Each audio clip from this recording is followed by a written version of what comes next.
My name is Margaret Whitaker. I am 94 years old, and if you're over 50, I want you to lean in close for a moment, because what I'm about to say might quietly change the rest of your life. If I could place a folded envelope in your hands today, one filled with all the hours you're about to waste trying to prove yourself, fix people, win arguments, chase status, or hold together things that are already falling apart, I would, but I can't. Time doesn't work that way. What I can give you is something I earned the hard way: clarity. And clarity, my friend, is one of the few gifts that age hands us without asking for anything in return, except honesty. The peace you protected, the love you nurtured, the battles you wisely walked away from, and the years you didn't waste. If you stay with me, I'm going to share 7 things that, in my experience, become an absolute waste of time after 50. The 7th one, that's the hardest, because it feels reasonable, it feels noble, it even feels loving,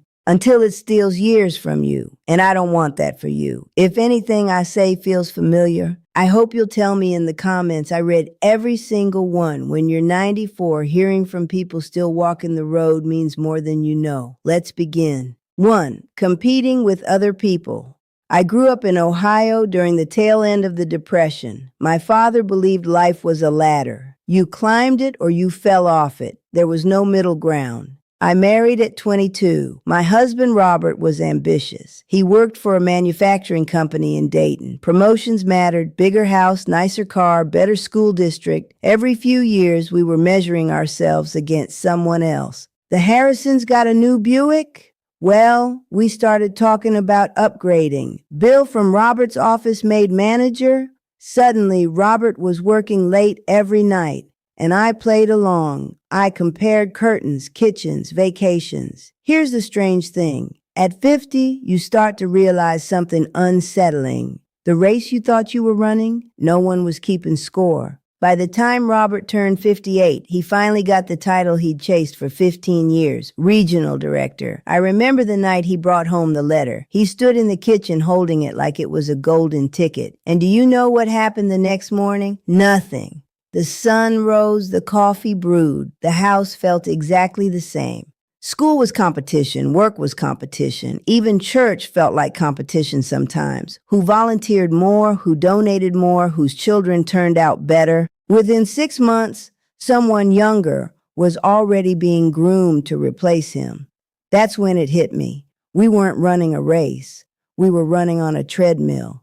After 50, competing with other people becomes exhausting in a way it never did before. Because deep down, you don't even want what they have.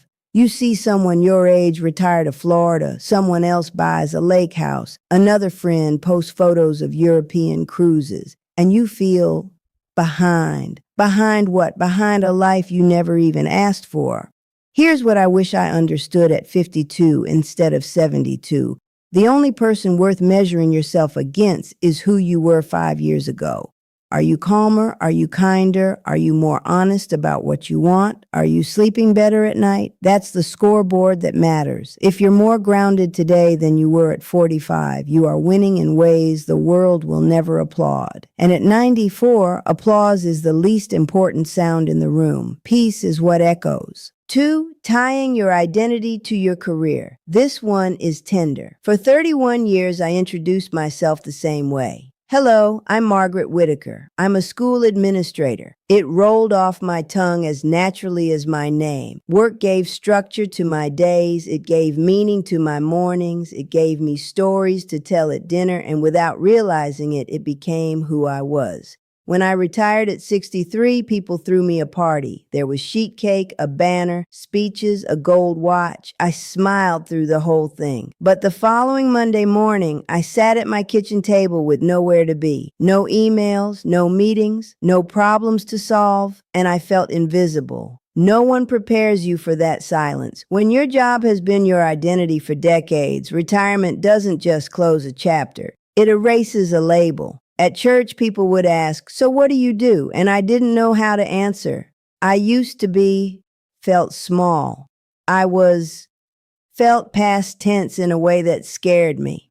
It took me years to understand something simple. Your career is something you did. It is not who you are. Who you are is revealed when no one is paying you, when no one is evaluating you, when there's no performance review. After 50, especially once retirement enters the picture, tying your identity to your job becomes a trap because jobs end. Bodies slow down, companies move on, but your curiosity, your ability to love, your capacity to create, those don't retire. In my late 60s, I started painting again. I hadn't touched a canvas since I was a young mother. No one paid me, no one graded me. But I felt more alive in that small spare bedroom with paint on my hands than I ever did in a conference room. The second half of life is not about climbing higher. It's about going deeper, deeper into who you are when the titles fall away. And trust me, they will fall away. Better to loosen your grip on them before they're taken from you. 3. Forcing yourself to finish what no longer serves you. I was raised to believe quitting was weakness. My mother used to say, Whitakers finish what they start. So I did. Books I didn't enjoy, committees I dreaded, friendships that drained me, projects that stopped mattering halfway through. I pushed through all of it because discipline was noble, because quitting meant failure. But somewhere around 55, something shifted. A close friend of mine, Helen, was diagnosed with pancreatic cancer. She was gone within 8 months. 8 months. After the funeral, I came home and looked at a half-finished quilt sitting in my sewing room. I had been working on it for 2 years, not because I loved it, but because I started it. And suddenly that quilt looked different, not like a commitment, like a burden. I thought about Helen. The books she didn't get to finish reading, the places she didn't get to visit, the afternoons she would have gladly spent doing nothing but sitting in the sun, and I realized something uncomfortable. Time is not a renewable resource after 50. It becomes visibly finite. Finishing something mediocre does not make you disciplined. It makes you stubborn. After 50, every hour matters in a way it didn't before. Why are you still watching a show you stopped enjoying 3 seasons ago? Why are you in a club you secretly resent? Why are you holding on to a hobby you never actually liked? Because you started? That is not a good enough reason. I gave that quilt away unfinished. I donated the fabric. I cleared the room. And for the first time in years, I felt lighter. There is courage in walking away from something that no longer fits. Not because you failed, but because you finally value your time more than your pride. Life is too short, especially after 50, to suffer through things that add no joy, no growth, no meaning. You don't have to finish everything. You only have to be honest about what's worth finishing. And that honesty, that's freedom. We've covered 3. There are 4 more, and the next one is where many good-hearted people quietly exhaust themselves without even realizing it. 4. Doing things because you think you're supposed to. Let me ask you something gently. How many times in the past 5 years have you said yes when you meant no? Not because it was urgent, not because it was necessary, but because you felt you should. After Robert passed away when I was 71, people expected me to stay busy. Busy meant healthy. Busy meant strong. Busy meant I was doing well. So I said yes. Yes to organizing church luncheons. Yes to joining a neighborhood outreach committee. Yes to hosting Thanksgiving. Even when my knees ached so badly I could barely stand at the stove. I told myself I was being helpful. But if I'm honest, I was afraid. Afraid that if I stopped saying yes, people would forget me. Afraid that if I declined invitations, I would seem difficult. Afraid that if I didn't show up for everyone, no one would show up for me. That's not kindness. That's fear wearing a polite smile. There's a difference between genuine generosity and people-pleasing. Generosity feels open. People-pleasing feels tight. One evening, I remember standing in my kitchen preparing food for a gathering I didn't even want to attend. My hands hurt, my back hurt, and I caught my reflection in the microwave door. I looked exhausted, and suddenly I heard Robert's voice in my head. Not in some mystical way, just memory saying, "Maggie, you don't owe everyone your energy. energy. I had spent decades believing being needed was the same as being valued. It isn't. After 50, your energy becomes precious. You don't bounce back the way you did at 35. You don't recover from emotional strain as quickly. And your time, well, you start to measure it differently. Every yes costs something. The question becomes, is it worth the cost? I began declining invitations that felt obligatory. I stopped volunteering for roles that drained me. I chose smaller gatherings with people who truly saw me. And something surprising happened. The people who mattered understood. The people who only valued what I provided drifted away. That was painful. But it was clarifying. After 50, doing things because you think you're supposed to is one of the fastest ways to quietly resent your own life. Instead, ask yourself, am I choosing this or am I afraid not to? When you give from choice instead of obligation, your heart stays open. When you give from fear, it slowly hardens. Protect your openness. It's more valuable than approval. 5. Needing to be right. I used to argue with my younger brother Thomas about politics every Thanksgiving. Every year, same table, same mashed potatoes, same raised voices. We were both convinced we were defending truth. What we were really defending was ego. By the time we were in our 60s, our conversations had become debates instead of connection. We would leave irritated, each convinced the other was stubborn. One year after a particularly tense dinner, my daughter pulled me aside. "Mom," she said gently, "what are you trying to win?" That question stayed with me. What was I trying to win? Thomas wasn't going to change. I wasn't going to change. And we both left feeling smaller. After 50, you start to realize that most arguments are not about facts. They're about identity. People aren't listening to understand. They're listening to defend. And if you get pulled into that cycle, you can waste entire afternoons, entire relationships, trying to prove something to someone who has already decided not to hear you. There are things that matter deeply. Integrity matters, justice matters, safety matters, but the vast majority of arguments we engage in, they are not life-altering. They are ego-altering. And ego is a hungry thing. I stopped arguing with Thomas, not because I suddenly agreed with him, but because I valued peace more than the satisfaction of the last word. The first Thanksgiving, I chose silence over rebuttal. Something strange happened. We laughed more. We talked about childhood memories. We left feeling warm instead of defensive. I realized I had been choosing being right over being connected. After 50, peace is worth more than applause, more than validation, more than proving your point. You can have opinions, you can have boundaries, but you don't have to debate your existence in every room. Sometimes the most powerful sentence is, "You might be right," or even simpler, silence. When you release the need to win every conversation, you reclaim something far more valuable, your serenity. And serenity at this stage of life is gold. 6. Tolerating energy drainers. By your 50s, you know exactly who they are. The friend who only calls when something is wrong. The neighbor who complains for an hour without asking how you're doing. The relative who treats you like emotional customer service. They are not villains. They are simply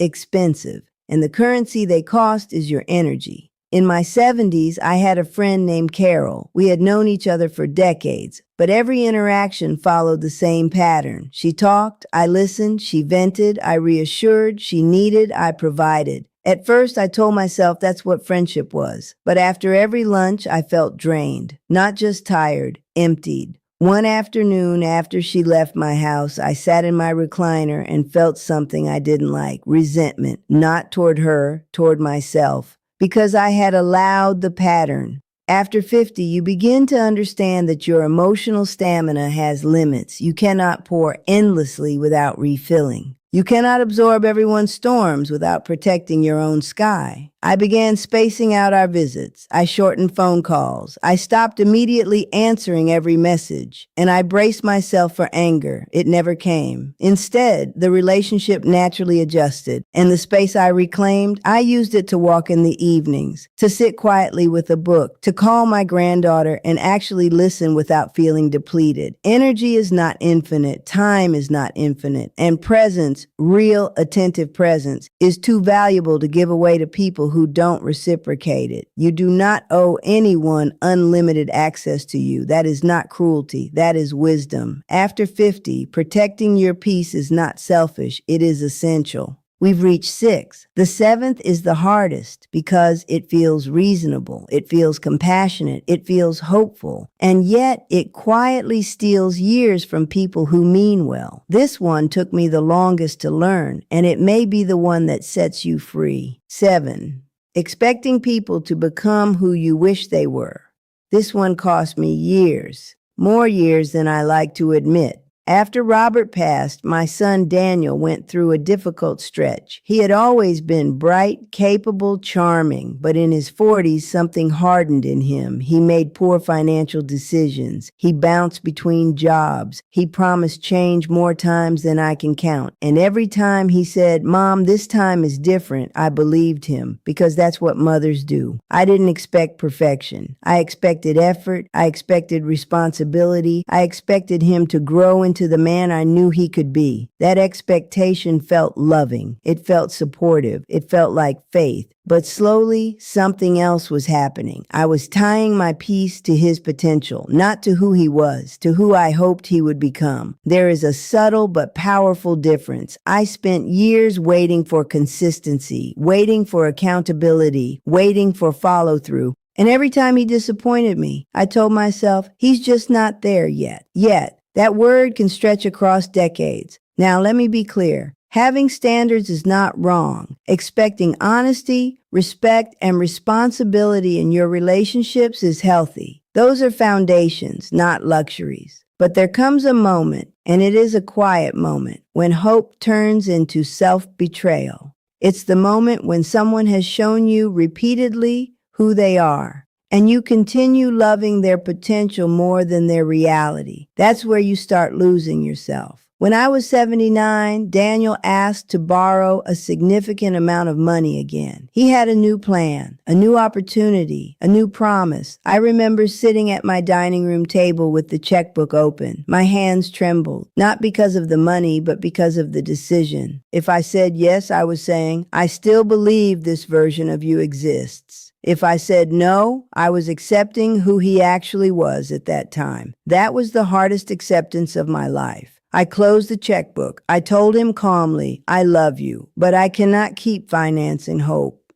He was angry. He didn't speak to me for months. I cried more than I'd like to admit, but something else happened too. I slept better. For the first time in years, my peace wasn't tied to his transformation. After 50, especially in your 60s and 70s, you start realizing something fundamental. You cannot raise adults. You cannot fix partners. You cannot rescue friends from patterns they refuse to examine. You can love them. You can support them. You can encourage them. But you cannot live in the gap between who they are and who you wish they were. When someone consistently shows you their capacity, believe them, not with bitterness, not with anger, with clarity. Clarity says, this is who they are right now. Can I live with that? If not, what do I need to change about my access, my expectations, or my involvement? Peace begins the moment you stop trying to rewrite someone else's character. It begins when you reclaim your energy from outcomes you do not control. Daniel and I eventually found our footing again. Our relationship changed. It became more honest, less enabling, more grounded. But that shift only happened after I stopped expecting him to become a different person on my timeline.